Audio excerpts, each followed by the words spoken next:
Sir ഗവർണറുടെ പ്രഖ്യാപന പ്രസംഗത്തിന് നന്ദി പ്രമേയം അവതരിപ്പിച്ചുകൊണ്ടുള്ള പ്രവൃത്തി ഞാൻ പിന്തുണയ്ക്കുകയാണ്. സർ, നമ്മുടെ സംസ്ഥാനത്തെ ഒട്ടേറെ പുരോഗതിയിലേക്ക് മുന്നോട്ട് പോവുകയാണ്. സർ, ഗവർണറുടെ നയപ്രഖ്യാപന പ്രസംഗത്തിൽ ആ കാര്യങ്ങളാണ് ചൂണ്ടിക്കാണിച്ചത്. കേരള സംസ്ഥാന രൂപീകരണത്തിന് ശേഷം ഒട്ടേറെ നേട്ടങ്ങൾ കൈവരിക്കുവാൻ നമുക്ക് കഴിഞ്ഞിട്ടുണ്ട്.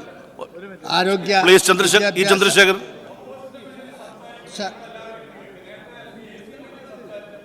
പ്ലീസ് അംഗങ്ങൾ അവിടെ ഇരിക്കണം.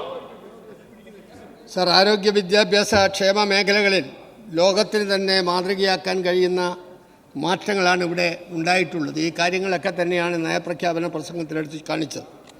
സർ, ഭൂപരിഷ്കരണത്തിലൂടെ വരുത്തിയ മാറ്റം രാജ്യത്തെ മറ്റെവിടെയുമില്ല എന്ന് നമുക്ക് കാണാൻ കഴിയും. എന്തൊക്കെ ആശയങ്ങളോടെയാണോ ഇന്ത്യ എന്ന രാഷ്ട്രം കെട്ടിപ്പടുത്തത്, അതിനെയെല്ലാം ഭരണകൂടം തന്നെ വെല്ലുവിളിക്കുന്ന സാഹചര്യമാണ് ഇന്നുള്ളത്.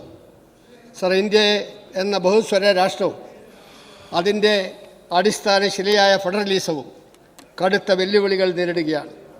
സംസ്ഥാനങ്ങളുടെ അധികാരങ്ങൾ ഒന്നൊന്നായി കവർന്നെടുത്തുകൊണ്ടിരിക്കുന്നു.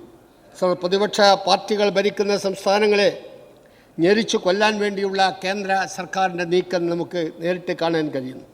ഇന്ത്യയുടെ ചരിത്രത്തിൽ ഇതുവരെ ഉണ്ടാകാത്ത ഈ സാഹചര്യത്തിനെതിരെ ഏറ്റവും ശക്തമായി പ്രതിഷേധിക്കുന്ന സംസ്ഥാനം കേരളമാണ്. അതിന് നേതൃത്വം നൽകുന്നത് ഇടതുപക്ഷ പ്രസ്ഥാനവുമാണ് എന്ന് നമുക്ക് കാണാൻ കഴിയും. സർ, 2016 പ്രതിസന്ധിയിലായിരുന്ന കേരളത്തെ LDF അധികാരത്തിൽ മുന്നോട്ട് നയിച്ചു. അതുകൊണ്ട് തന്നെ ജനങ്ങൾ LDFനെ വീണ്ടും അധികാരത്തിലെത്തി. സർ, 2024 ജൂലൈ 30 വയനാട്ടിലുണ്ടായ ഉരുൾപൊട്ടൽ ഉൾപ്പെടെയുള്ള സംഭവങ്ങൾ, കരുണ കാണിക്കാത്ത കേന്ദ്ര സർക്കാരിൻ്റെ നിലപാട്, സംസ്ഥാന സർക്കാർ ഉണർന്ന് പ്രവർത്തിച്ചത് എല്ലാം ഈ സന്ദർഭത്തിൽ ഓർമ്മപ്പെടുത്തുക മാത്രമാണ് ചെയ്യുന്നത്. സർ, റവന്യൂ മന്ത്രിയുടെ നേതൃത്വത്തിൽ ഒരു സംഘം മന്ത്രിമാർ കേന്ദ്രീകരിച്ച് നടത്തിയ ആ പ്രവർത്തനത്തിൽ ദുരന്ത ഭൂമിയിലെത്തിയ സേനാ വിഭാഗങ്ങളും സന്നദ്ധ പ്രവർത്തകരും എല്ലാം നടത്തിയിട്ടുള്ള സേവനങ്ങളെല്ലാം നമ്മൾ ഈ സന്ദർഭത്തിൽ ഓർക്കുകയാണ്. പ്രത്യേക പാക്കേജിലൂടെ ചില്ലിക്കാശ് പോലും കേന്ദ്ര സർക്കാർ നൽകാൻ കൂട്ടാക്കിയില്ല. അതിജീവന പാത കണ്ടെത്താൻ സംസ്ഥാനം തന്നെ നടത്തിയ ശ്ലാഘനീയമായ പ്രവർത്തനങ്ങൾ നമ്മളെല്ലാം കാണുകയാണ്. സർ, അവസാനമായി ടൗൺഷിപ്പുകൾ ഉണ്ടാക്കുന്നതിന് വേണ്ടിയുള്ള ശ്രമവും മുന്നോട്ട് പോകുന്നു. സർ, കേരളത്തിൽ വിവിധങ്ങളായ മേഖലകൾ ഉണ്ടായിട്ടുള്ള മാറ്റങ്ങൾ, കേരളത്തിൽ ആരംഭിച്ച ഡിജിറ്റൽ റിസർവേ രാജ്യശ്രദ്ധ പിടിച്ചു പറ്റിക്കഴിഞ്ഞു. കുറഞ്ഞ 18 മാസത്തിനിടയിൽ 2 ഫേസുകളിലായി 438 വില്ലേജുകളിൽ സർവേ നടക്കുന്നു. സർ, ഇതിൽ 217 വില്ലേജുകൾ കരട് പ്രസിദ്ധീകരിച്ചു കഴിഞ്ഞു. 3ാം ഘട്ടത്തിലെ 200 വില്ലേജുകൾ ഇതിനു പുറമെ ഇപ്പോൾ സർവേ ആരംഭിക്കുകയാണ്.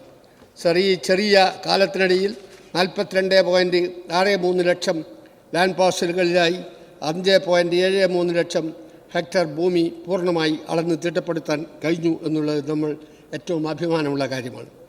സർ, ഇതോടൊപ്പം തന്നെ നാടിൻ്റെ ചരിത്രത്തിൽ ആദ്യമായി 3 വകുപ്പുകളെ കൂട്ടിയോജിപ്പിച്ചുകൊണ്ട് എൻ്റെ ഭൂമി എന്ന സംയോജിത പോർട്ടൽ നിലവിൽ വന്നു. രജിസ്ട്രേഷൻ വകുപ്പിൻ്റെ പോർട്ടലായ പേളും, റവന്യൂ വകുപ്പിൻ്റെ പോർട്ടലായ റിലീസും, സർവേ വകുപ്പിൻ്റെ പോർട്ടലായ ഇ-മാപ്പും കൂട്ടിയോജിപ്പിക്കപ്പെട്ട പുതിയ സംയോജിത പോർട്ടൽ നിലവിൽ വന്നതോടെ ഭൂമിയുടെ ക്രയവിക്രയവുമായി ബന്ധപ്പെട്ട് ഇനി ഒരു കബളിപ്പിക്കലും കേരളത്തിൽ നടക്കില്ല എന്ന അവസ്ഥയിലേക്ക് കാര്യങ്ങൾ എത്തിയിരിക്കുകയാണ്. രാജ്യത്ത് ആദ്യമായി നടക്കുന്ന ഈ മാതൃകാപരമായ കേരള മോഡലിൻ്റെ എല്ലാ തരത്തിലുമുള്ള സർവേ സൊല്യൂഷൻ പഠിക്കാൻ ആസാം, ഒറീസ, ആന്ധ്ര, തെലങ്കാന, തമിഴ്നാട് ഉൾപ്പെടെയുള്ള സംസ്ഥാനങ്ങൾ കേരളത്തിലേക്ക് വന്ന് ഈ കാര്യങ്ങൾ മനസ്സിലാക്കിക്കൊണ്ടിരിക്കുകയാണ്. സർ, കേരളത്തിൽ 2000 അതിനുശേഷമുള്ള നമ്മുടെ ഈ കാര്യങ്ങളെടുത്ത് പരിശോധിച്ചാൽ അടിസ്ഥാന സൗകര്യ വികസനത്തിൽ നിർണായക സ്വാധീനമുള്ള റോഡ് വികസനത്തിൽ കഴിഞ്ഞ 10 വർഷത്തിൽ നേടിയ പുരോഗതി അതിശയിക്കുന്നതാണ് എന്ന് കാണാൻ കഴിയും. സർ, ദേശീയപാത 66, മലയോര ഹൈവേ, തീരദേശ ഹൈവേ എന്നിവയ്ക്കെല്ലാമായി നടത്തിയിട്ടുള്ള പ്രവർത്തനങ്ങൾ, അത് നമ്മുടെ പൊതുമരാമത്ത് മേഖലയിൽ ഉണ്ടായിട്ടുള്ള മുന്നേറ്റത്തെയാണ് എടുത്തു കാണിക്കുന്നത്. ലെവൽ ക്രോസ് ഇല്ലാത്ത കേരളം 13 മേൽപ്പാലങ്ങളുടെ നിർമ്മാണം പുരോഗമിക്കുകയാണ്. സർ, 2 എണ്ണം പൂർത്തീകരിച്ച് അതിൻ്റെ ഉദ്ഘാടനം നിർവഹിച്ചു കഴിഞ്ഞു. വിനോദസഞ്ചാര മേഖലയുടെ വികസനത്തിന് കേരളത്തിൻ്റെ കാലാവസ്ഥയും ഭൂപ്രകൃതിയും ഏറ്റവും അനുയോജ്യമാണ്. ഈ മേഖലയിൽ കേരളത്തിലെ ഉയർത്തി കാണിക്കുവാൻ സർക്കാർ വിവിധ പദ്ധതികൾ നടപ്പിലാക്കുന്നു. Caravel tourism, night life tourism, beach tourism, അതുപോലെ അഡ്വഞ്ചർ ടൂറിസം, ഇതെല്ലാം ഇവിടെ നടപ്പാക്കുന്നതിന് വേണ്ടിയുള്ള എല്ലാ ശ്രമവും നടത്തിയാണ് മുന്നോട്ട് പോകുന്നത്. ബീച്ച്, അതുപോലെ തന്നെ ബീച്ച് ടൂറിസം ഉൾപ്പെടെ എല്ലാം നടപ്പാക്കുന്നു. അതുപോലെ ഡെസ്റ്റിനേഷൻ ചാലഞ്ച് തുടങ്ങിയ വൈവിധ്യമാർന്ന ഉൽപ്പന്നങ്ങൾ ലോക സഞ്ചാരികൾക്ക് മുമ്പിൽ അവതരിപ്പിക്കുന്നതിനും ഈ സന്ദർഭത്തിൽ നമ്മുടെ വിനോദസഞ്ചാര മേഖലയ്ക്ക് കഴിഞ്ഞിട്ടുണ്ട്. ഇതിൻ്റെ ഭാഗമായി വിനോദസഞ്ചാര മേഖലയിലൂടെ 10% ജനങ്ങൾക്ക് തൊഴിലും വരുമാനവും ഉറപ്പാക്കുന്നതിന് സാധ്യമായിട്ടുണ്ട് എന്ന് കാണാൻ കഴിയും. വിദ്യാഭ്യാസ പുരോഗതിക്ക് ഏറ്റവും പ്രാധാന്യം നൽകുന്ന സംസ്ഥാനമാണ് കേരളം. പൊതുവിദ്യാലയങ്ങളുടെ സൗകര്യങ്ങൾ മെച്ചപ്പെടുത്തുന്നതിനും വിദ്യാഭ്യാസ ചട്ടക്കൂടും പാഠ്യപദ്ധതിയും കാലോചിതമായി പരിഷ്കരിക്കുന്നതിനും സർക്കാർ നടത്തുന്ന ശ്രമങ്ങൾ രാജ്യം കാണുകയാണ്. വിദ്യാഭ്യാസ ഗുണനിലവാരത്തെ മെച്ചപ്പെടുത്തുന്നതിനും പഠന പിന്നോക്കാവസ്ഥയുള്ള കുട്ടികളെ മെച്ചപ്പെട്ട നിലവാരത്തിലേക്ക് കൊണ്ടുവരുന്നതിനും സർക്കാർ തലത്തിൽ വലിയ ശ്രമങ്ങൾ നടത്തുന്നു. പദ്ധതികൾ ഇന്ന് നടപ്പിലാക്കിക്കൊണ്ടിരിക്കുകയാണ്. എല്ലാവർക്കും സുരക്ഷിതമായ കുടിവെള്ളം ഉറപ്പാക്കുക എന്നത് വികസനത്തിൻ്റെ നിർണായക ദൗത്യമാണ്. ശുദ്ധ ജലവിതരണത്തിൽ സംസ്ഥാനത്തിൻ്റെ നിലവിലെ അപര്യാപ്തതകൾ പരിഹരിച്ച് പരമാവധി കുടുംബങ്ങൾക്ക് കുടിവെള്ളം എത്തിക്കുന്നതിന് വേണ്ടിയുള്ള ശ്രമത്തിലാണ് സർക്കാർ. ജലജീവൻ പദ്ധതി പ്രകാരം 15 ലക്ഷം കുടുംബങ്ങൾക്ക് പൈപ്പിലൂടെ സുരക്ഷിതവും ശുദ്ധവുമായ വെള്ളമെത്തിക്കുന്നതിന് ലക്ഷ്യമിടുന്നുണ്ട്. ഇതുവരെയായി പദ്ധതി പ്രകാരം 6 ലക്ഷത്തോളം കുടുംബങ്ങൾക്ക് കണക്ഷൻ നൽകുവാൻ കഴിഞ്ഞിട്ടുണ്ട്. സംസ്ഥാനത്തിൻ്റെ കാർഷിക പുരോഗതിയിൽ പ്രഥമ സ്ഥാനമുള്ള ചെറുകിട ജലസേചന പദ്ധതികളെ കാര്യക്ഷമമായി മുന്നോട്ട് കൊണ്ടുപോകുന്നതിനും കാർഷിക അഭിവൃദ്ധി അതോടൊപ്പം അനുയോജ്യമായ വിധത്തിൽ ജലസേചന പദ്ധതികൾ നടപ്പിലാക്കുന്നതിനും ഈ സർക്കാർ അതിന് മുൻഗണനാക്രമത്തിൽ വേണ്ടുന്ന നടപടികൾ സ്വീകരിച്ചിട്ടുണ്ട്. വ്യവസായ മേഖല സാമൂഹിക പുരോഗതിയിൽ പ്രധാന പങ്കുവഹിക്കുന്നു.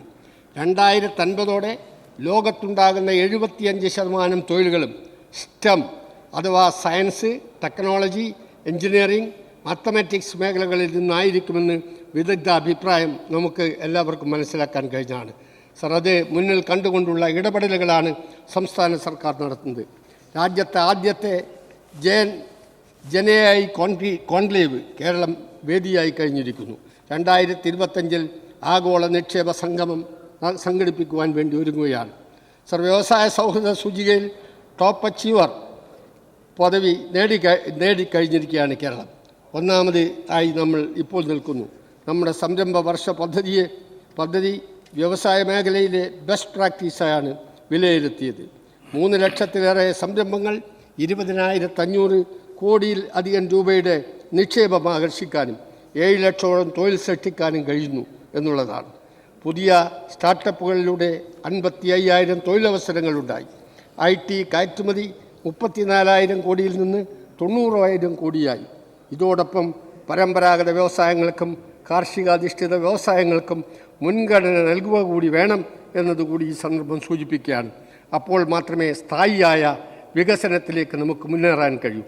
എന്തും നൽകി എങ്ങനെയും വികസനമെന്നത് ഇടതുപക്ഷ നയമല്ല. ഭൂപരിഷ്കരണ നിയമം ഇടത് സർക്കാരിൻ്റെ ലോകശ്രദ്ധ പിടിച്ചുപറ്റിയ പരിഷ്കാരമായിരുന്നു. അതിൻ്റെ തുടർച്ചയാണ് ഭവന നിർമ്മാണ പദ്ധതിയും ദാരിദ്ര്യ നിർമ്മാർജ്ജന പദ്ധതികൾ. 2016 ശേഷം ലൈഫ് മിഷൻ മുഖേന 4,03,811 വീടുകൾ പൂർത്തിയാക്കി. അതിൽ 1,41,000 വീടുകൾ ഈ സർക്കാരിൻ്റെ കാലത്താണ്.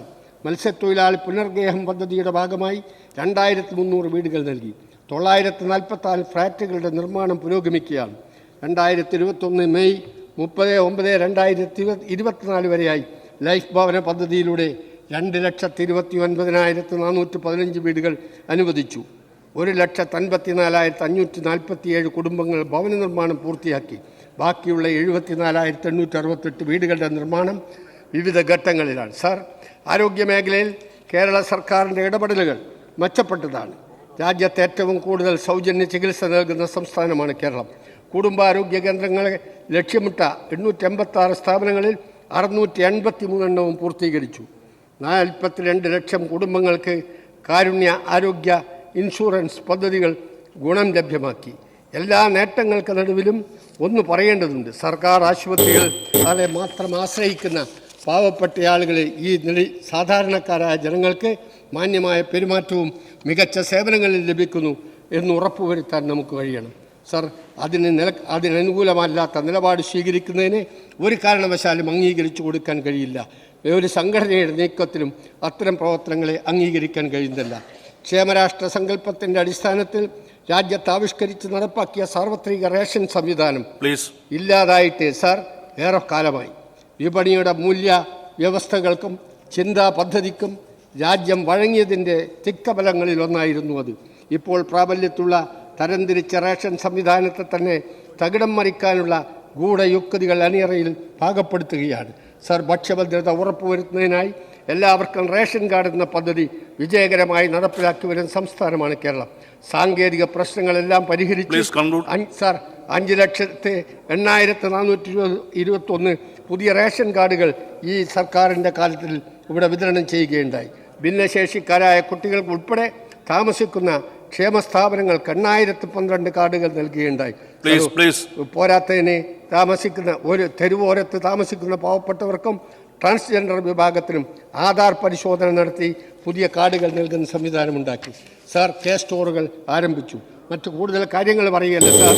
സംസ്ഥാനത്ത് ഭക്ഷ്യോൽപാദനത്തിൽ സ്വയം പര്യാപ്തത കൈവരിക്കാൻ തക്കവണ്ണം കൃഷി മൃഗസംരക്ഷണ വകുപ്പുകൾ വിവിധങ്ങളായ പദ്ധതികളാണ് ആസൂത്രണം ചെയ്ത് നടപ്പിലാക്കി വരുന്നത്. സാർ, കേന്ദ്ര സർക്കാർ രാജ്യത്തെ കർഷകർക്കെതിരായ നടപടി സ്വീകരിക്കുമ്പോൾ സംസ്ഥാന സർക്കാർ കർഷക ക്ഷേമത്തിനും അവരുടെ അഭിവൃദ്ധിക്കും വേണ്ടിയുള്ള ഇത്തരം പ്രവർത്തനങ്ങൾ മുന്നോട്ട് കൊണ്ടുപോവുകയാണ്. ഉൽപാദനവും ഉൽപാദനക്ഷമതയും വർദ്ധിപ്പിക്കുന്നതിന് അതിലൂടെ കാർഷിക മേഖലയിൽ സ്വയം പര്യാപ്തത കൈവരിക്കുന്നതിനുമായി വിവിധ പദ്ധതികളാണ് കൃഷി വകുപ്പ് നടപ്പാക്കുന്നത്.